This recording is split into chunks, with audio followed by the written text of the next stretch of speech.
I'm Daniela Elana. You're listening to episode 34 of Historical Paranormal. And this week's episode will discuss a conspiracy based in Portland, Oregon in the early 80s to an arcade game known as Polybius. In the fall of 1981, a mysterious video game suddenly appeared in arcades around Portland. The game, a black box with no name that involved geometric patterns and colorful shapes, was instantly addictive, hypnotic, and, in some cases, dangerous. 2 teenagers supposedly disappeared after playing it.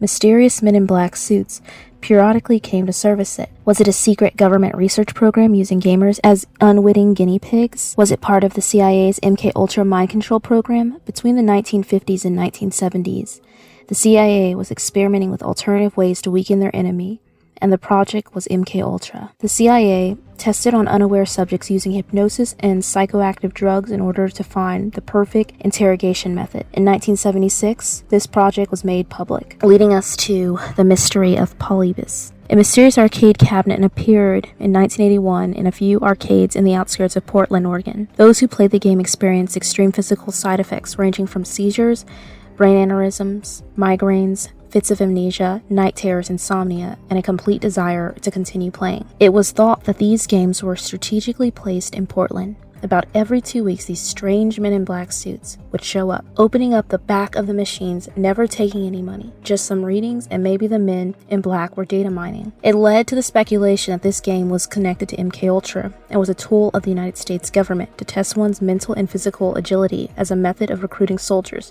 just like the last Starfighter or a brainwashing tool. After 2 months, the games just disappeared. What could not be ignored is that 3 kids in Oregon actually did knock out playing games in Portland in 1981. In the span of a week, Michael Lopez got a migraine, the first he'd ever had from playing Tempest. Brian Morrow, a 12-year-old trying to set the world record for playing Asteroids for the longest time, fell ill after a 28-hour stint, and only a week later, 18-year-old competitive gamer Jeff Daly died due to heart attack after chasing the world record in Berserk. 1 year later, 19-year-old Peter Brokowski followed suit for the same reason, playing the same game. There's a medical and logical explanation to it, but when 4 different kids get sick within a close time frame of each other, 10 days after the government was raiding arcades and taking games out, the games were used by government for training.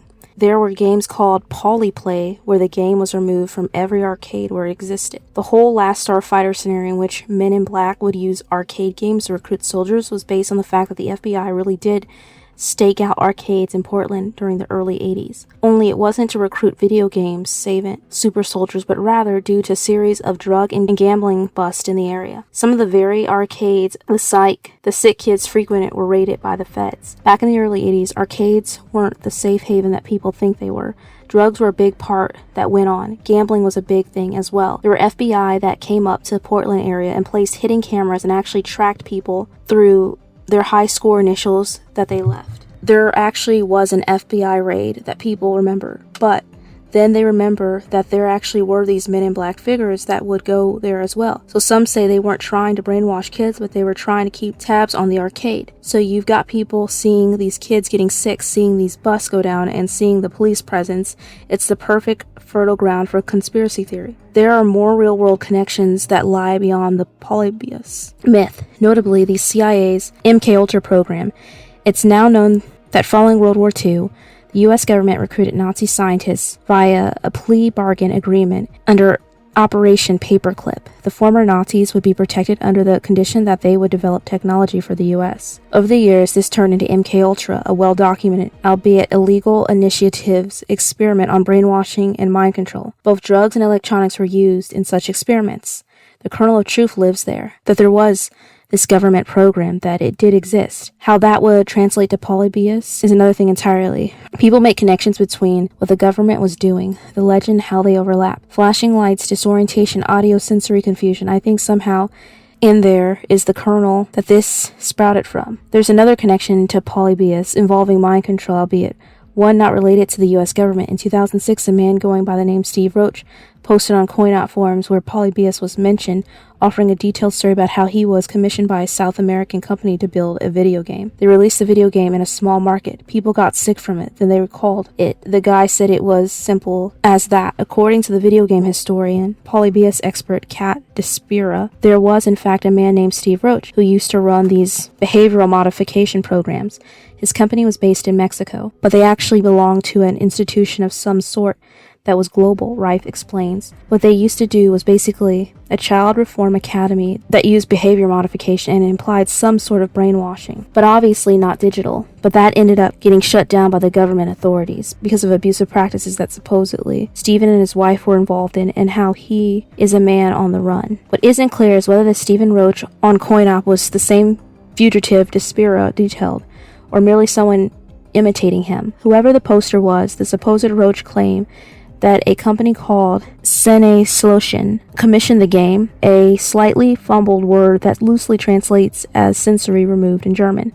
There is a Sene Solution site in existence, but it's been confirmed as a Just Fan site. He misspells it a few times in his posting, which is also pretty suspicious. Stephen Roach poster was very good with technology, but not so good with spelling. There's a question as to whether he actually would have had the skill to set to do what he's talking about. So there's a lot of questions, but it's incredibly intriguing if it indeed is the same Stephen Roach who's on the run with his wife right now, because what they did was horrifying. And it was related to mind control and the idea of deprivation. These kids who were at the Reform Academy, they were deciding when they would sleep, deciding when they would eat, and this was all pretty standard practice for mind control tactics and brainwashing. These are all diverting and pretty disturbing theories. There's quite a lot to suggest Polybius was all an elaborate hoax.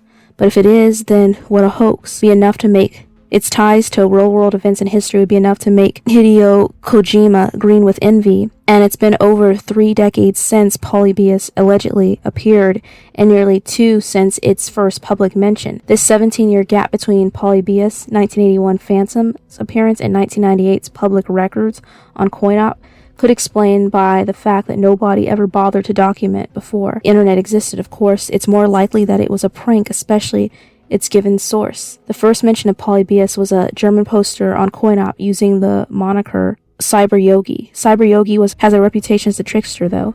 When you start learning more about Cyber Yogi, he didn't post a lot of truths. He posts stories similar to this.